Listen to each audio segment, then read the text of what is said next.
I've been a 911 dispatcher for over 12 years. I've heard every kind of call you can imagine. Accidents, domestic violence, overdoses, even suicides. You learn to compartmentalize, to stay calm even when the caller isn't. You're their lifeline, their only connection to help. You can't panic. But there's one night I'll never forget. One call that still clings to me like smoke in my lungs. It's the only time I've ever felt afraid during a call, truly bone-deep afraid.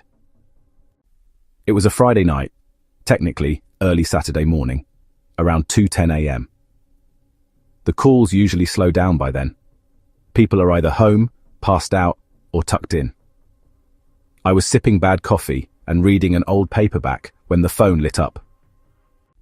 I answered the way I always do, 911. What is your emergency? Please, I need help. Ma'am, are you safe right now? There's something in the house. It got in.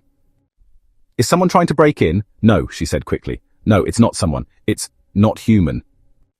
That gave me pause. Mental health crisis, maybe. Hallucination.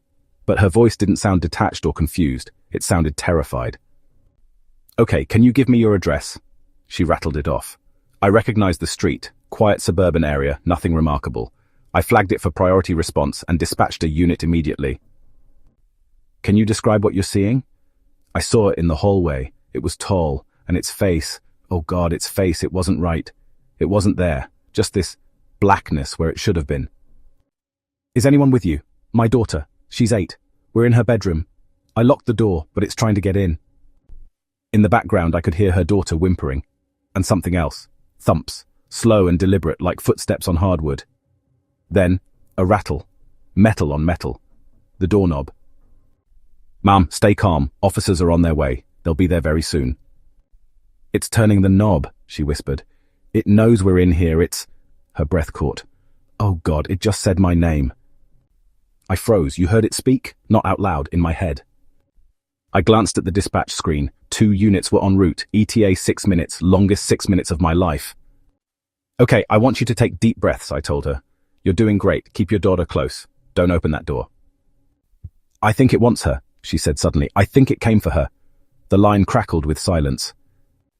Then there was a loud clank. What was that? She didn't answer. More rustling. Then clear as day, I heard her whisper. The doorknob just fell off. My stomach twisted. Ma'am? She didn't respond. I could hear her breathing, sharp and quick, like she was hyperventilating. It's here. The line went dead. I called back. No answer. The officers arrived 2 minutes later. I held my breath, watching the screen for an update. Then the radio crackled. Dispatch, be advised, front door was locked. Had to break in, no visible signs of forced entry. We're inside now, conducting a sweep. I exhaled, but only slightly. We found the mother and child. Bedroom in the rear. The child is conscious, hiding under the bed. Mother is unresponsive, requesting medical. Unresponsive, I repeated aloud, though no one was listening. She was dead. The paramedics said there were no signs of trauma, nothing wrong with her physically. She was healthy, no drugs, no known conditions. Autopsy said it was stress-induced cardiomyopathy, broken heart syndrome. She died from fear. The daughter was mostly silent when officers questioned her. She said the thing came through the door without opening it. She said it bent the shadows around itself and smiled without a face. And then she said, it told Mummy she wasn't allowed to leave. That part haunts me. That call became a silent footnote. The department never followed up, no further investigations. It was written off as cardiac arrest in high-stress situation, but I've never forgotten it. Neither has the responding officer. I ran into him at a bar a year later. He told me the bedroom was ice cold when they entered, despite the thermostat reading 74 degrees Fahrenheit. The doorknob was lying perfectly in the middle of the floor, like it had been placed there gently. I don't believe in ghosts, he told me, but that night, I don't know, man. Something was in that house. Neither of us spoke for a while after that. You know, I still take night shifts sometimes, even after all these years. It's like, I still hear people scream, I still hear the panic and pain. But you know, no voice has ever stayed with me the way hers did. Not because of what she said, but because of how real it felt. The raw terror, the hopelessness. She wasn't crazy. She didn't imagine it. Whatever she saw that night, Whatever she felt through that door, it was real enough to kill her. And sometimes, when I'm alone at night in the call center, I think about that little girl, grown up now. I wonder if the man with no face still visits her dreams. Or worse, if he's still waiting.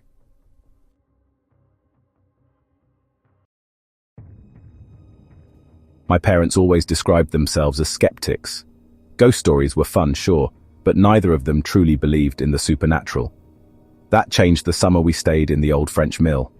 It was a family vacation, just the four of us, my mum, dad, younger sister, and me. My dad's colleague had offered us use of their countryside cottage in the south of France. It sounded picturesque, a stone mill house nestled in a forested valley, bordered by a winding stream and dense with ivy and thyme. The only catch? The place had been unoccupied for years. After a long, exhausting 2-day drive from the UK, we finally arrived. The air was thick with heat, but as we pulled into the shadowed driveway, the temperature seemed to drop. The cottage stood hunched in a clearing like it had grown from the rock itself, weather-worn and ancient, with a crumbling water wheel attached to its moss-covered side. The heavy silence of the place was unsettling, broken only by the quiet babble of the stream nearby. Inside, the cottage smelled faintly of stone and something else. Like mildew. It wasn't foul, just old and damp. The thick walls muffled sound, and though the house was small, voices barely carried from room to room. My sister and I ran around choosing rooms while our parents tried to figure out how to get the heater working.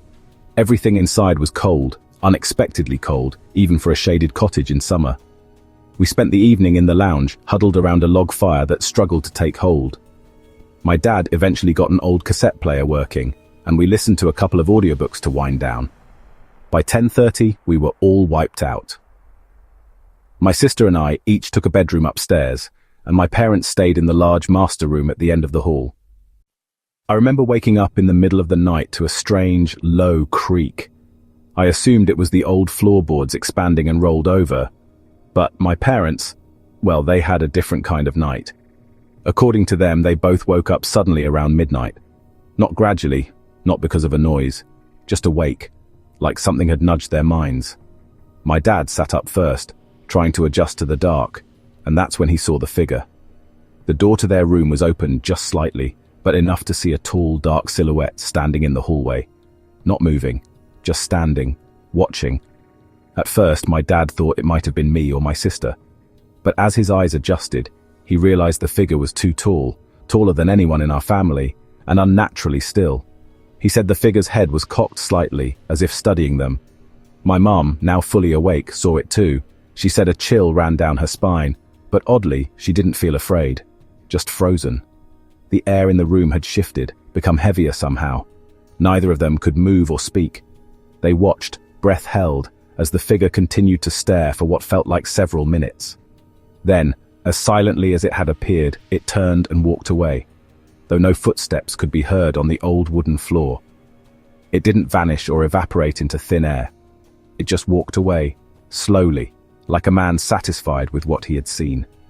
My dad got up, finally able to move, and looked into the hallway. Nothing. He checked on us. My sister was fast asleep, curled up in a pile of stuffed animals, and I was snoring with one arm dangling off the bed. The doors were all locked, no signs of entry, nothing out of place. They didn't wake us. They didn't talk about it right away. In fact, it wasn't until the next morning, when sunlight was streaming through the kitchen windows and the cottage felt inexplicably warmer, that they spoke about what they'd seen. "I thought I dreamed it," my mum said over breakfast, eyes still puffy from lack of sleep. "But the moment I looked at you, I knew you saw it too." My dad nodded. It was real. That was the end of it. No more sightings, no more cold, oppressive air. The fire crackled properly the next evening. The heaters worked without issue. The house felt lighter, not just physically but emotionally, as if something had been testing us that first night, and once it was satisfied, it let us be. We spent the rest of the holiday enjoying the countryside, visiting markets, and taking long walks, but we always made sure to be back before dark. It wasn't until we returned home, and my dad casually mentioned the experience to his colleague, that we learned the truth. The man grew quiet and then said, "You saw him then?" "Excuse me?" "The one who guards the house," he said. "He always checks on new visitors. Most people don't see him. You must have been sensitive. My dad didn't know what to say, neither did we. But we never went back. Even now, years later, my parents swear it wasn't a dream. And every time I think of that house, deep in its hollow with the broken water wheel and the thick forest, I get that same cold feeling in my chest, as if someone, somewhere is still watching, just to make sure we're worthy.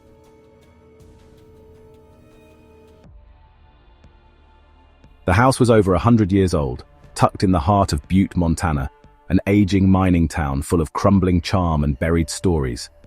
My husband and I bought it not long after we were married, drawn in by its Victorian turret, its iron gates, and a price that seemed too good to be true. Looking back, it probably was. The house had a stone foundation, a deep, unfinished dirt basement, and windows that seemed just slightly too small to let in enough light. Still, I loved it. It felt like a home with character, with history. We moved in while our first daughter was still a baby. She was too young to walk, so for those first few months we all slept on a futon in the living room, surrounded by half-unpacked boxes and stacks of baby clothes. At first it was just the little things, drafts that came from nowhere, the sense that the house never really warmed up no matter how high we turned the thermostat. I chalked it up to the age of the place. Old homes have their quirks, I told myself. After a few months we moved upstairs. We didn't have much furniture yet, so we slept on mattresses on the floor, my husband and I in one room, and our daughter in the room across the hall. I'd leave her door open a crack so I could peek in on her during the night. She always slept soundly. It wasn't until our second daughter was born, about 5 years later, that things began to change.